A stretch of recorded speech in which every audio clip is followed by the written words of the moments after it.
భజించే భక్తులు ఉత్తముల, లేక ఇంద్రియాలకు గోచరించిన ఆత్మస్వరూపాలను ఆరాధించేటటువంటి వారు ఉత్తముల?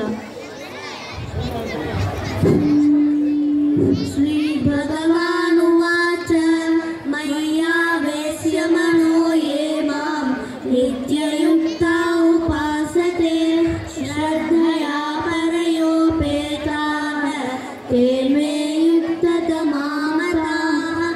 Those who worship me and are always devoted to me with unwavering focus, I consider them to be the best of yogis.